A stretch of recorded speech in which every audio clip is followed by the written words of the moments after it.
The silence in a restaurant like this had a texture. It was thick, woven from the clink of heavy silver on porcelain, the murmur of conversations kept deliberately low, and the weight of money. So much money. Chloe felt it pressed down on her, a physical presence in the air-conditioned chill of the room. The beige dress she'd spent 2 weeks convincing herself to buy suddenly felt cheap, the fabric flimsy against the plush velvet of the booth. She smoothed it over her thighs for the 10th time, the gesture doing nothing to soothe the frantic hummingbird beating against her ribs. This was a mistake. A catastrophic, 5-star, linen tablecloth mistake. Her cousin Lena had called it a once-in-a-lifetime opportunity.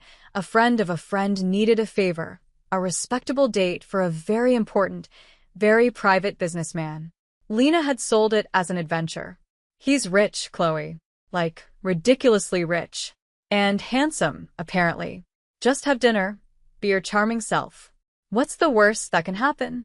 Chloe could now list at least a dozen worse things, starting with the way the maitre d' had looked at her, his gaze flicking over her full figure, her dark skin, her carefully styled braids, and landing on something that looked suspiciously like pity.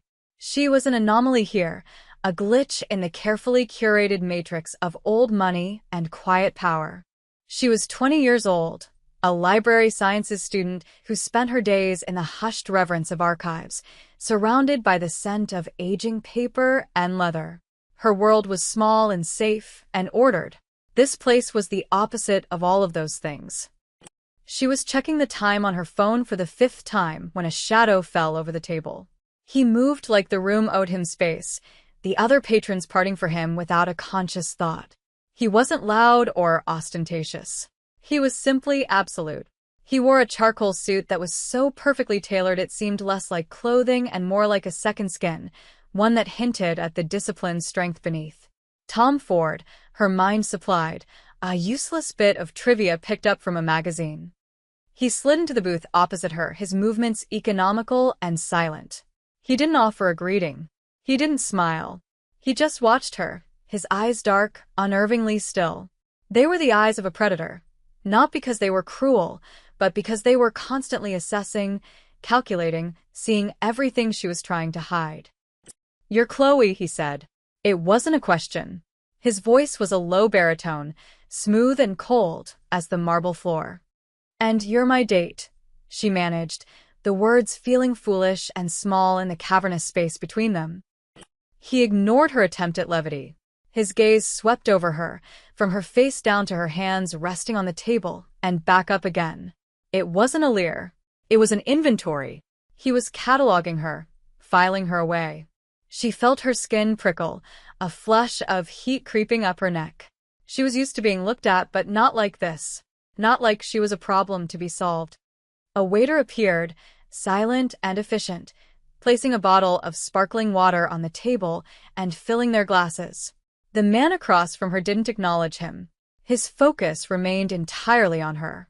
"Do you know who I am?" he asked. Lena said your name was Jinwoo, that you're in finance. A flicker of something, amusement, maybe, or contempt, passed through his eyes. It was gone as quickly as it appeared. She was half right. He leaned forward slightly, the subtle scent of something clean and sharp, like cedar and cold night air, reaching her. This was a test. Or an insult. I haven't decided which yet. Chloe's brow furrowed. A test? I don't understand. My business associates have a peculiar sense of humor, he said, his voice dropping even lower. They believe they can find a weakness, a pressure point. They search for something to unbalance me. His eyes met hers again, and this time there was no mistaking the cold dismissal in them. They sent you. The implication hit her like a physical blow, winding her. They sent her. A young, plus-sized black woman. A girl who so clearly did not belong in his world. She was the punchline to a joke she hadn't even known she was a part of. The humiliation was a hot, metallic taste in the back of her throat. All her insecurities, all the little fears she had pushed down to even walk in here, rushed back up to choke her. "So, I'm an insult," she said, her voice trembling slightly. She hated it. She hated him for making it tremble. He didn't soften. He didn't apologize. He gave her the courtesy of a cold, brutal honesty. "You are a message," he corrected her, his tone flat and final. "A message I have received. But you are not a person I am having dinner with." He reached into his suit jacket, pulling out a slim wallet. He placed several $100 bills on the table. "For your time. Now leave." Tears pricked at the corners of her eyes. Hot, angry, mortified tears.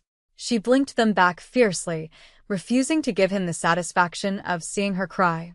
The money on the table felt like the final, crushing weight of his judgment. He wasn't just dismissing her. He was paying her off, erasing the last 10 minutes as a transaction. She stood up, her chair scraping softly against the floor. Her hands were shaking. "Keep your money," she whispered, her throat tight. She turned to walk away, to flee the suffocating silence and his dissecting gaze. She just wanted to be gone, to be back in her small apartment where she could breathe. She took 2 steps. That was when the world exploded. The soft symphony of the restaurant shattered into a cacophony of screams and breaking glass. The floor-to-ceiling window behind their booth imploded, spraying crystalline shards across the room. A woman shrieked. A man yelled. Chloe froze, her mind unable to process the sudden violence. Before she could even turn, an arm like a steel band wrapped around her waist, yanking her backward. She stumbled, a cry catching in her throat as she was pulled down, hard, against a firm body. Jinwoo. He had moved faster than she thought possible, a blur of controlled motion. He shoved her down behind the overturned table, his body a solid shield over hers. The scent of cedar and gunpowder filled her senses. "Stay down," he commanded, his voice a low growl in her ear. His breath was warm against her skin. The pop-pop-pop of silenced gunfire echoed through the chaos. Chloe squeezed her eyes shut, her face pressed into the expensive wool of his suit jacket. She could feel the steady, calm rhythm of his heart against her cheek, a stark contrast to the frantic terror seizing her own. He wasn't scared. He was working. She felt him shift, the muscles in his back coiling. There was a metallic click, a sound she recognized from movies, but which sounded infinitely more sinister in real life. He moved, peeling himself away from her just enough to peer over their makeshift cover. Another series of shots, closer this time. A heavy thud as a body hit the floor nearby. He was back over her in an instant. "We're leaving. On my signal. You run for the kitchen door. Do not stop. Do not look back. Do you understand?" She could only nod, her face still buried in his chest. He grabbed her chin, forcing her to look at him. His eyes were no longer cold and assessing. They were black ice, lethal and focused. "I said, do you understand me, Chloe?" He said her name. He said her name, and it sounded like a weapon. "Yes," she breathed. "Go." He pushed her, and she scrambled, her legs clumsy beneath her. She ran, fueled by pure adrenaline, her lungs burning. She didn't look back. She dove through the swinging doors of the kitchen into a world of stainless steel, shouting staff, and the smell of fear. Hands grabbed her, pulled her along. She was part of a tide of terrified people flooding out a back exit into a grimy alley. The cold night air hit her, and she gasped, leaning against a brick wall, her body shaking uncontrollably. She was alive. She was out. But before the relief could fully register, a black sedan screeched to a halt at the mouth of the alley. The back door flew open. Kwon Jin-woo emerged from the chaos behind her, not a hair out of place, his suit jacket immaculate save for a dusting of plaster on the shoulder. His face was a mask of grim purpose. He didn't look at anyone else. His eyes found her, locking on her instantly. He crossed the alley in 3 long strides, his presence silencing the panicked whispers around them. He took her arm, his grip firm but not painful. "Get in the car." "What?" "No, I have to go home," she stammered, trying to pull away. "Your home is not safe," he said, his voice leaving no room for argument. "The men who did this saw you with me. They think you are important. You are a loose end." "My loose end." He pulled her toward the car, his strength overwhelming. "You're not going anywhere." He pushed her into the back of the sedan. The door slammed shut with a heavy, final thud, the lock engaging with an audible click. The car sped away, leaving the sirens and the screaming behind. Chloe was plunged back into a world of silence, trapped in the expensive, cedar-scented interior with the most dangerous man she had ever met. The city lights blurred past the tinted windows, a world she no longer belonged to. The penthouse was a cage of glass and steel, perched high above the glittering sprawl of Los Angeles. It was minimalist and cold, decorated in shades of gray and black, with not a single personal photograph or object to betray the humanity of its owner. It felt less like a home and more like a fortress. Chloe sat on the edge of a severe leather sofa that probably cost more than her college tuition, her arms wrapped around herself. The beige dress was rumpled, stained with something she didn't want to identify. Jin-woo stood by the vast window, his back to her, speaking in low, rapid Korean on his phone. Even in another language, his tone was unmistakable. It was the voice of absolute command.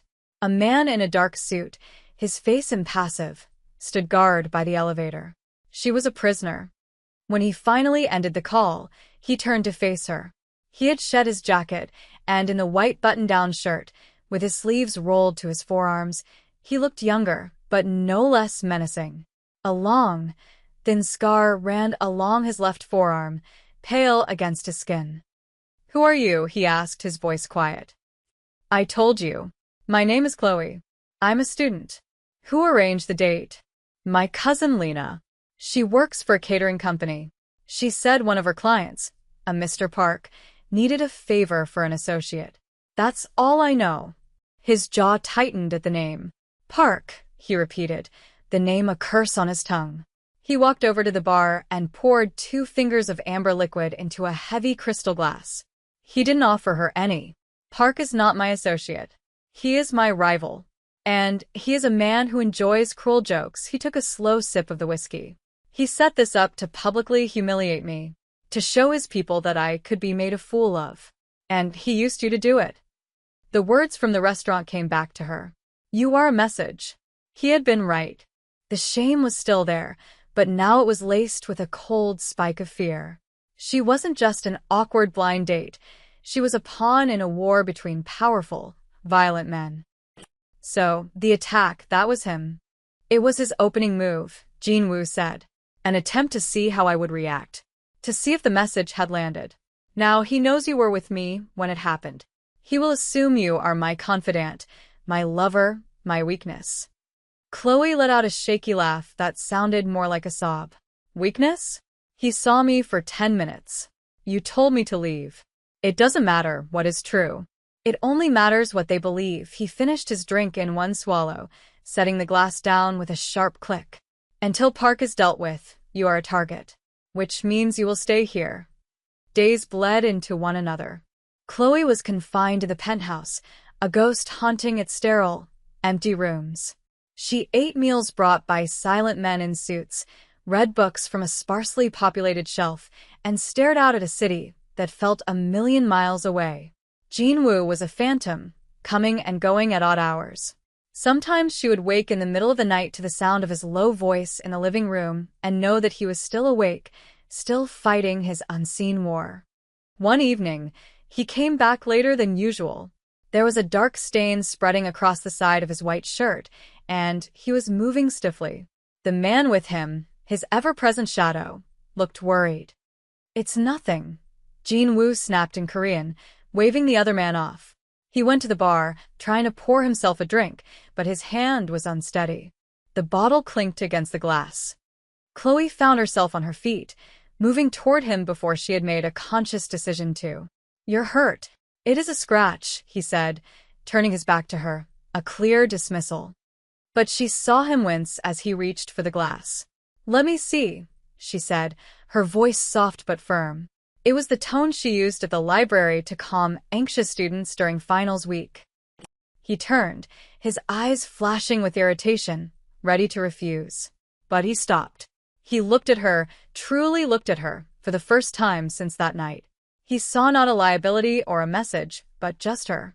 And for some reason, he didn't send her away. He gave a curt nod. She led him to the sofa and gently helped him remove his shirt. A crude bandage was taped to his side, already soaked through. "This needs to be cleaned and stitched," she said, her voice clinical, pushing down the tremor in her hands. "Do you have a first aid kit?" His man brought one. It was more like a field surgeon's bag. As she worked, cleaning the shallow knife wound with antiseptic, her fingers brushing against his skin, the silence in the room became charged. He was so still, watching her every move. His skin was warm. The muscles of his torso were coiled and hard, a landscape of disciplined power. Her fingers traced the edge of an older, uglier scar near his ribs. It was puckered and white. He flinched, an involuntary jerk. "I'm sorry," she whispered. He was quiet for a long moment. "It was a long time ago," he said, his voice rough. "I was careless. I thought I could protect her." Chloe didn't ask who her was. The wound in his voice was deeper than the one on his side. It was a place of profound failure, a ghost he still carried. He, this man of absolute control, had lost control once, and someone had paid the price. That was his vulnerability. That was the thing he never wanted to happen again. She finished stitching the wound, her work neat and precise. Her hands didn't shake. When she was done, her fingers lingered for a second too long on his skin. He didn't pull away. He just watched her face, his expression unreadable. A few days later, a commotion by the elevator woke her from a light doze on the sofa. Jinwoo's men were arguing in hushed, urgent tones. Jinwoo appeared, his face a thundercloud. "What is it?" he demanded. "Park's men were seen near your old apartment building," one of the men said, not looking at Chloe, but clearly aware of her presence. "Asking questions. About her." Chloe's blood ran cold. Her apartment. Her life. They were trying to erase it, to erase her. During the ensuing chaos, as Jinwoo issued a string of cold, lethal orders over the phone, the guard at the elevator was distracted. The door stood open. It was her chance. She could walk in, press the button for the lobby, and vanish. She could run, disappear, try to reclaim the life that had been stolen from her. She took a step toward it, then another. Her heart hammered in her chest. Freedom was right there. But she stopped. She thought of Park's men. They weren't just looking for her, they were hunting her. Leaving now wouldn't make her free, it would make her dead. And a strange, unwelcome thought followed. Leaving would also leave Jinwoo exposed. They would know they had found his weakness. She turned away from the elevator. She made a deliberate choice. She walked into the kitchen, poured a glass of water, and when Jinwoo finally hung up the phone, his face carved from stone, she was standing there, waiting. He saw her, and his eyes widened almost imperceptibly. He knew she could have left. He crossed the room until he was standing in front of her, so close she could feel the heat radiating from his body. He said nothing. He simply looked at her, the silence stretching, becoming a tangible thing between them. Then, he lifted his hand, slowly, as if not to startle her. His fingers, warm and calloused, brushed a stray braid from her cheek. His thumb rested just below her eye, a touch so gentle it made her breath catch. It wasn't a gesture of passion, but of possession, of assessment, a silent acknowledgement. She had stayed. And in doing so, she had changed the rules of the game. "They will not touch you," he said, his voice a low vow. "I will burn Park's entire world to the ground before he lays a hand on you." That was the moment she understood she was no longer just a prisoner. She was something far more dangerous, his. The war with Park escalated. It was no longer a series of subtle moves, but open warfare fought in the shadows of the city. One afternoon, Jinwoo decided to move her to a different safe house. The transition was supposed to be seamless, clinical. It was anything but. The ambush happened in a parking garage downtown. 2 black cars boxed them in, men with guns pouring out before their own vehicle had even come to a complete stop. Jinwoo's driver was dead before Chloe registered the first shot. Jinwoo reacted with the same chilling calm as before, shoving her down onto the floor of the car and returning fire through the shattered windshield. Glass rained down on her. The car shook with the impact of bullets. Amid the terror, a strange clarity descended. He was pinned down. They were going to die here. The fire suppression system, he grunted, reloading his weapon with swift, practiced movements. In the trunk, there's a manual release behind the seat. She scrambled, pulling at the leather panel. Her fingers found a small, metal ring. I have it. Pull it when I tell you. It will fill the garage with foam. You will have 30 seconds to get to the stairwell on the left. Run. He laid down a volley of covering fire, then yelled. Now. Chloe pulled the ring. A thick, white foam began to hiss and spray from vents under the car, instantly obscuring everything. She shoved the car door open and ran, choking on the chemical smell. She made it to the stairwell door, her hand on the handle, and risked a glance back. Jinwoo was providing cover, but he was limping. He'd been hit in the leg. One of Park's men was closing in on his blind side. There was no time. Chloe didn't think. She acted. She saw a discarded fire extinguisher on the wall beside her. She grabbed the heavy metal canister, hefted it, and charged back into the foam. She swung it with all her strength, catching the man behind the knees. He went down with a cry of pain and surprise. The opening was all Jinwoo needed. A single, precise shot, and the man was still. Jinwoo grabbed her hand, his grip like iron, and pulled her into the stairwell, slamming the heavy fire door behind them. They collapsed onto the concrete landing, chests heaving. You came back, he said, his voice laced with disbelief. You were hurt, she panted, looking down at the growing red stain on his trouser leg. He looked from his leg to her face, his dark eyes searching for something. You should have run. You would have died. They stayed there for a long moment, the sounds of shouting and confusion echoing from the garage. He was bleeding. He was mortal. And she had just crossed a line. She had participated. She hadn't pulled a trigger, but her actions had led directly to a man's death. The quiet, orderly world of the library was gone. It had burned to ash in a foam-filled parking garage. Later, in the new safe house, a sterile, anonymous apartment, she tended to his wound. It was a through-and-through, painful but clean. As she wrapped the bandage, he watched her, his guard finally, completely down. You look at me, he said, his voice rough with pain, and something else. And you don't flinch. Everyone else flinches. I'm too tired to flinch, she admitted, her voice raw.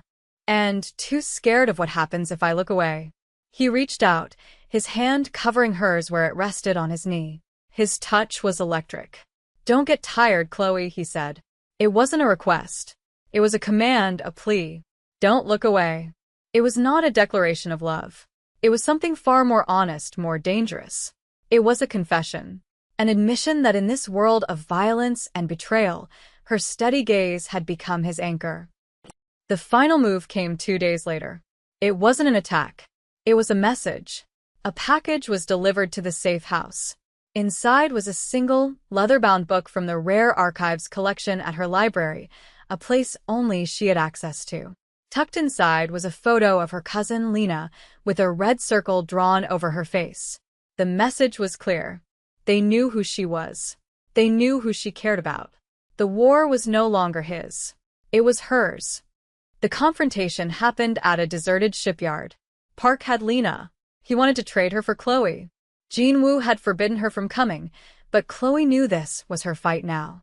She used the burner phone Jinwoo had given her to make her own arrangements, feeding one of Jinwoo's younger, more ambitious soldiers a piece of false information that would get her to the meeting point. She was done being a pawn. When she arrived, the scene was already set. Park stood on a loading dock, Lena crying beside him, a gun to her head. Jinwoo and his men were positioned behind a stack of shipping containers, a tense standoff. The girl for the liability, Park shouted, his voice echoing in the cavernous space. A simple exchange, Kwan. Or your pet's family pays the price. Jinwoo's face was stone, but Chloe saw the fury in his eyes. He was trapped. It's okay, Chloe said, stepping out into the open space between them. All guns turned to her. Let her go, Park. You want me? Here I am. Chloe, no. Jinwoo's voice was a whip crack. She ignored him, her eyes locked on Park. You think I'm his weakness, she said, her voice steady, projecting a confidence she did not feel. You're wrong. You set up a blind date to insult him. You sent a fat, black girl, thinking it was the ultimate humiliation. But you don't understand him at all. He doesn't care about things like that. He cares about loyalty. And you, Park, you betrayed your own family to get where you are. He told me. It was a bluff, a wild guess based on a half-overheard conversation, but it landed. A flicker of uncertainty crossed Park's face. His men shifted, glancing at each other. That was the opening. In that split second of distraction, Jinwoo's team moved. The air erupted in gunfire. Chloe dropped to the ground as she'd been taught. When the chaos subsided, Park was on the ground, and Lena was being hustled to safety, sobbing but alive. Jinwoo came to Chloe, his face grim. He pulled her to her feet, his hands checking her for injuries. That was the most foolish, reckless thing you have ever done. It worked, she said simply. He stared at her, the last of the adrenaline fading, leaving something raw and undeniable in its place. He cupped her face in his hands, his thumbs stroking her cheeks. They thought you were my weakness, he said, his voice low and thick with emotion. They were wrong, he paused, his dark eyes holding hers. You are my reason. Her old life was a ghost. She could never go back to the archives, to her small apartment, to the person she used to be. The cost of her survival was her innocence. The cost for him was the impenetrable wall he had built around his heart, now breached. Nothing in their world was free. A week later, standing at the floor-to-ceiling window of his penthouse, the city lights a galaxy at their feet, he made her the offer. A new identity, a bank account with more money than she could spend in a lifetime, a quiet life in any city she chose, a clean slate, a way out. He was giving her a choice, the one thing no one else in his world ever got. She looked at him, at this lethal, broken man who had shown her a terrifying and brutal world, but who had also looked at her and seen not an insult, but a reason. She thought of the quiet safety of her past and the violent uncertainty of this future. Chloe didn't say a word. She turned back to the window, watching the endless stream of headlights on the freeway below. He came to stand beside her, the silence between them no longer heavy, but full. She reached out and took his hand. His fingers, scarred and strong, curled around hers, a silent, binding contract. The choice was made.